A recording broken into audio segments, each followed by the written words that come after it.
+3 fast selection आपण मानकर आसी सारी एवं आवेदन पर आपण मानक फ्लोट फ्रिज एवं स्लाइड चयन करने पड़ी था।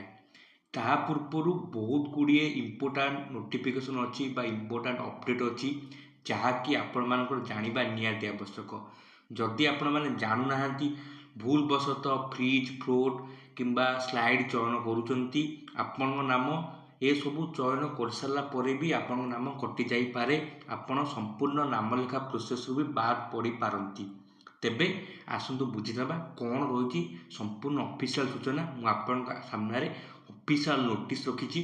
बर्तमान गोटे करी गोटे पॉइंट बुझेबी, शेष पर्यंत वीडियो देखु ना आपण मानकर आवेदन ही कटिज ना आपण मैंने चलित वर्ष एडमिशन ही नहीं पारे। आ गोटे अनुरोध वीडियोटी को देखु शेष पर्यंत, ता सहित चैनल को सब्सक्राइब कर दिंतु।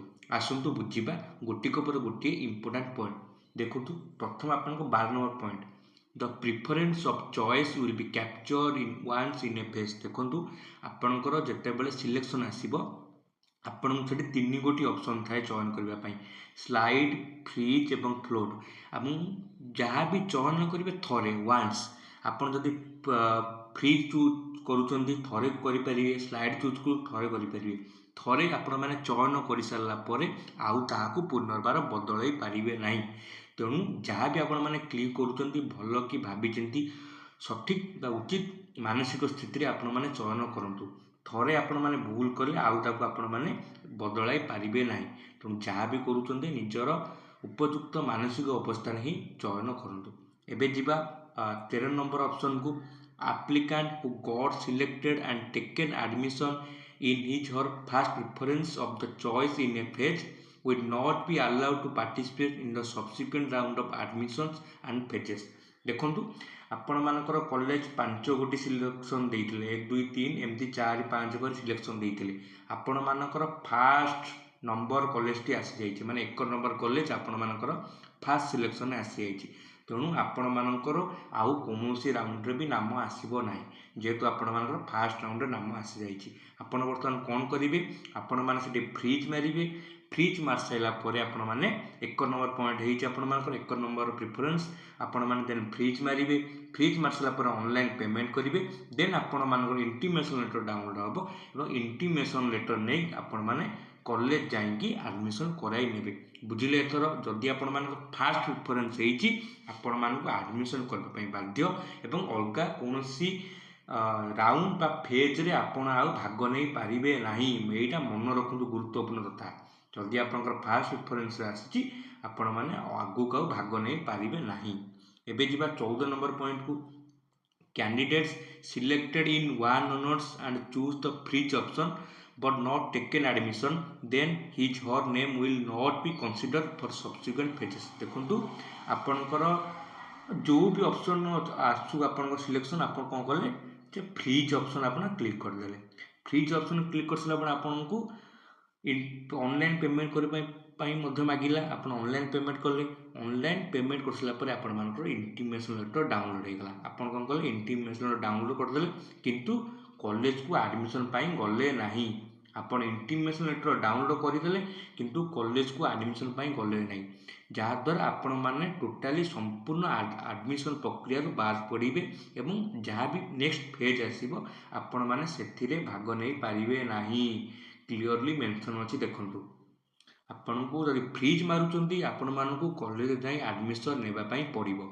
बुझीपारे। एबे जीवा 15 नंबर ऑप्शन को, candidate selected in one honors and choose float option, then his or subsequent selection will be run for upper option on the same higher education, rest the upper option will be closed। देखु जदि आपण मैंने गोटे college same college आपण 2टी honours में पकईले, suppose आप गोटे college रे 2 गोटी ऑनर्स में पकईले, आपण मान तल ऑप्शन 2 नंबर ऑप्शन गोटे ऑनर्स हो जाइए, आप जाऊँ फास्ट पे जो डिफरेंट ऑनर्स अच्छी से आप जावाई आपड़ से कौन करेंगे फ्लोट ऑप्शन मारे।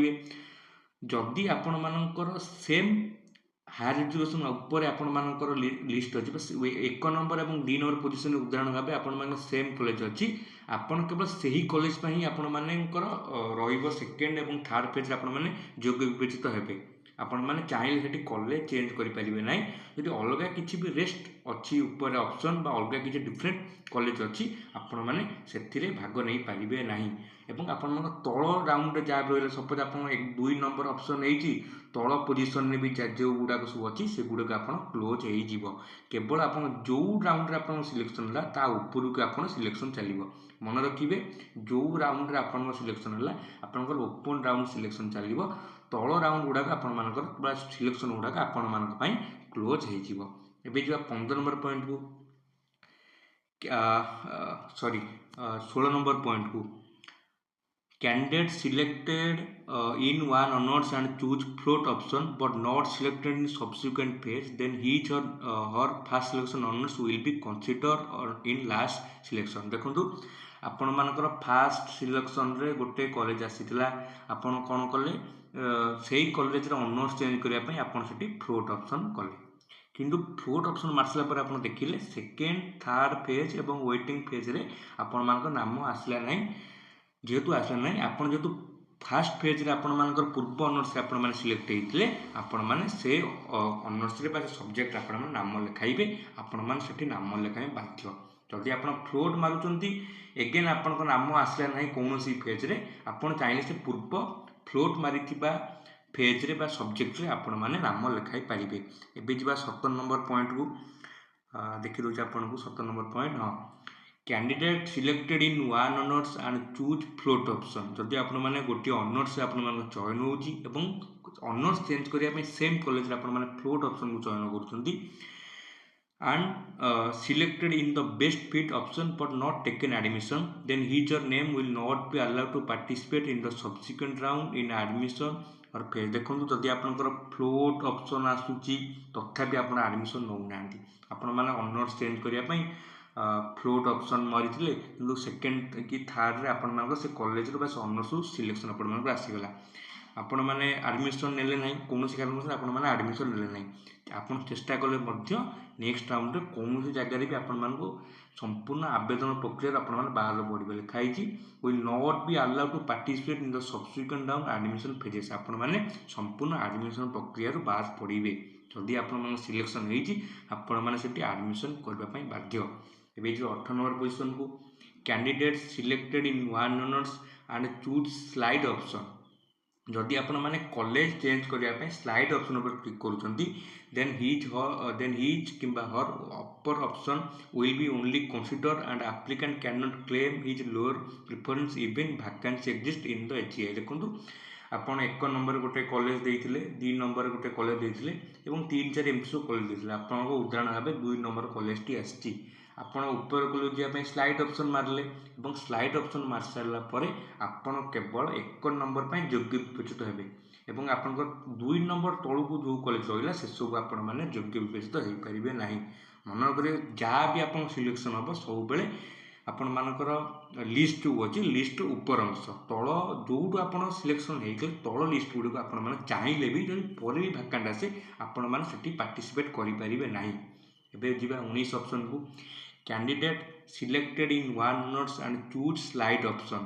but not selected in subsequent pages then his or first selected subject will be considered in last selection मु कहि जागवा आपण स्लाइड ऑप्शन मारिले जे ऊपर को जिया पे एवं देखिले तृतीय थर्ड एवं वेटिंग फेज रे आपण मान एडमिशन हैला नै तेणु व्यस्त होबा दरकार नै फास्ट सिलेक्शन जहाँ भी आपण मानकर हेइतिला सेही कॉलेज रे आपण माने एडमिशन नै पारिबे बर्तमान जीवा 20 number point after getting selected in the first round if a candidate opted for the slide option then in the subsequent round the option like float which will show एटा गुरुत्वपूर्ण कथा समते एटा मन रखंतु आपण first round रे first selection आपण slide माइबे मन रखिबे second एवं third रे आपण को आ अगेन स्लाइड शो करिवो नाही केवल स्लाइड आपण थरुटिए क्लिक करि परिबे जदि आप फास्ट पेज स्लाइड उपर क्लिक करिसंती सब्सिक्वेंट राउंड माने तृतीय किंबा तृतीय फेज रे आपण मानकु केवल फ्लोट एवं फ्रीज को चयन करबा पड़िबो एटा ध्यान करी केते बे आपण चयन करूचंती से हिसाब रे आपण मान निजर सिलेक्शन देबे एबे जिबा 21 नंबर पॉइंट को गुरुत्वपूर्ण पॉइंट ध्यान करी देखुते समस्त video 21 number point most important डार्केन हेची After selecting any of the in float or slide cases, once you are allotted a seat in the further round, you will lose the seat which are allotted previously. ଏଇଟା ଗୁରୁତ୍ୱପୂର୍ଣ୍ଣ ତଥ୍ୟ। ଯଦି ଆପଣ ମାନେ float ଏବଂ କିମ୍ବା ସ୍ଲାଇଡ୍ ମାରିଛନ୍ତି ଏବଂ ମାରି ସାରିଲା ପରେ ସେକେଣ୍ଡ ରାଉଣ୍ଡରେ ଆପଣଙ୍କର କଲେଜ ସିଲେକ୍ସନ୍ ଆସିଛି, ଯଦି ଆସିଯାଇଛି ଆପଣମାନେ ଯେଉଁ ପ୍ରିଭିୟସ୍ ଇୟର୍ ଯେଉଁ ଆପଣ ମାରିଥିବେ ସ୍ଲାଇଡ୍ କିମ୍ବା ଫ୍ଲୋଟ୍, ସେ କଲେଜ ଆପଣଙ୍କର କଟିଯିବ। ଯେଉଁ କଲେଜ ଆପଣମାନଙ୍କର ନୂଆ ଆସିବ ସେ କଲେଜରେ ଆପଣମାନେ ଆଡ଼ମିସନ୍ ନେବା ପାଇଁ ବାଧ୍ୟ। ବୁଝିପାରିଲେ? ଥରେ ଆପଣମାନେ ସିଲେକ୍ସନ୍ ହେଇସାରିଲା ପରେ ପ୍ରିଭିୟସ୍ ଇୟର୍ ସିଲେକ୍ସନ୍ ଯାହା ହେଇଥିଲେ ସେ ଆପଣଙ୍କର କଟିଯିବ ଅଟୋମେଟିକ୍। ଏଇଟା ଧ୍ୟାନ ରଖନ୍ତୁ। ଏବେ ଯିବା 22 ନମ୍ବର ଅପସନ୍କୁ। After selecting any of the option mention above as per the interest applicant will have to pay the admission fee shown on the screen in the sums is placed। ଦେଖନ୍ତୁ ଆପଣ ମୁଁ କହିଥିଲି ଫ୍ରିଜ୍ ମାରନ୍ତୁ କିମ୍ବା float ମାରନ୍ତୁ କିମ୍ବା slide ମାରନ୍ତୁ, ତିନି ଗୋଟି option ଆପଣ choose କରିସାରିଲା ପରେ ଆପଣମାନଙ୍କୁ ଅନଲାଇନ୍ ପେମେଣ୍ଟ କରିବା ପାଇଁ ପଡ଼ିବ। ମନେ ରଖିଲେ। In between round, if an applicant has got first choice after the free option, then she or he has to pay the differential admission fees online to get the invitation letter and visit the selected higher education institution for admission related activity। ମୁଁ ଆପଣମାନଙ୍କୁ କହିଥିଲି ଯଦି ଆପଣମାନଙ୍କର first selection ଆସିଛି ଆପଣମାନେ ସେଠି କେବଳ fridge ମାରିପାରିବେ। Fridge ମାରି ସାରିଲା ପରେ ଆପଣମାନେ ସେଠି ଅନଲାଇନ୍ ପେମେଣ୍ଟ କରିବେ। ଅନଲାଇନ୍ ପେମେଣ୍ଟ କରିସାରିଲା ପରେ ଆପଣମାନଙ୍କର ଇଣ୍ଟିମେସନ୍ ଲେଟର୍ ବାହାରିଯିବ ଏବଂ ସେହି ଇଣ୍ଟିମେସନ୍ ଲେଟର୍କୁ ନେଇ ଆପଣମାନେ କଲେଜ ଯାଇ ଆଡ଼ମିସନ୍ ନେଇପାରିବେ। ଏବେ ଯିବା 24 number ଅପସନ୍କୁ। applicant will not be allowed to edit their preference of choice after the deadline for choice filling। applicant cannot change the order of their choice or add any more choice or delete any choice from the choice list after the deadline or choice filling। ଏଇଟା ବହୁତ ପିଲା ପ୍ରଶ୍ନ କରନ୍ତି, sir ଏବେ ଚାହିଁଲେ କ'ଣ ମୁଁ college selection ବଦଳାଇ ପାରିବି? ଉତ୍ତର ହେଉଛି ନା, ଆପଣମାନେ ବଦଳାଇ ପାରିବେ ନାହିଁ। ଆପଣମାନେ ଯାହା ବି ସିଲେକ୍ସନ୍ ଦେଇଛନ୍ତି ତାହା ଥରେ ଆପଣଙ୍କର ଏଡ଼ିଟିଂ ଟାଇମ୍ ପଳେଇଛି ଏବଂ ଏବେ ଚାହିଁଲେ ଆପଣ କୌଣସି ବି କାହାପରେ ପରିବର୍ତ୍ତନ କରିପାରିବେ ନାହିଁ। ଏବେ ଯିବା ଅନ୍ୟାନ୍ୟ ପଏଣ୍ଟକୁ, important ପଏଣ୍ଟକୁ। whenever seat is allocated, applicant are compulsory to choose their option fridge, float or slide carefully। not choosing an option means you are rejecting the offer to set। you will be out of the counseling process in the subsequent round। ଆପଣମାନଙ୍କର ଉଦାହରଣ ଭାବେ ଆପଣମାନଙ୍କର ଗୋଟେ ଜାଗାରେ selection ଆସିଛି, ଆପଣ କ'ଣ କଲେ ଏଇ ତିନିଟା ଅପସନ୍ କେଉଁଟା ବି ଚୟନ କଲେ ନାହିଁ। ଯେହେତୁ ଆପଣମାନେ ଚୟନ କଲେ ନାହିଁ, ଆପଣମାନେ ସମ୍ପୂର୍ଣ୍ଣ ଆଡ଼ମିସନ୍ ପ୍ରୋସେସ୍ରୁ ବିଦା ପଡ଼ିଲେ ବା ଆପଣମାନେ ସମ୍ପୂର୍ଣ୍ଣ ଆଡ଼ମିସନ୍ ପ୍ରୋସେସ୍ରୁ ବିଦା ହେଲେ। ଆଶା କରେ ଭିଡ଼ିଓଟି ଆପଣମାନଙ୍କୁ ଭଲ ଲାଗିଥିବ। ମୁଁ ଭିଡ଼ିଓରେ ବହୁତ ଗୁରୁତ୍ୱପୂର୍ଣ୍ଣ ତଥ୍ୟ ଆପଣମାନଙ୍କ ସହିତ ଆଲୋଚନା କରିଛି। ଏ ସମସ୍ତ ତଥ୍ୟ ଇନଫର୍ମେସନ୍ ବୁଲେଟିନ୍ ବା ଅଫିସିଆଲ୍ ନୋଟିସ୍ରେ ଉପଲବ୍ଧ ଅଛି। ଆପଣମାନେ ଯାଇକି ନିଜେ ଡାଉନଲୋଡ଼୍ କରିକି ଆଉ ଥରେ ପଢ଼ିପାରିବେ। ଆଶା କରେ ଭିଡ଼ିଓଟି ଆପଣଙ୍କୁ ଭଲ ଲାଗିଥିବ। ଧନ୍ୟବାଦ।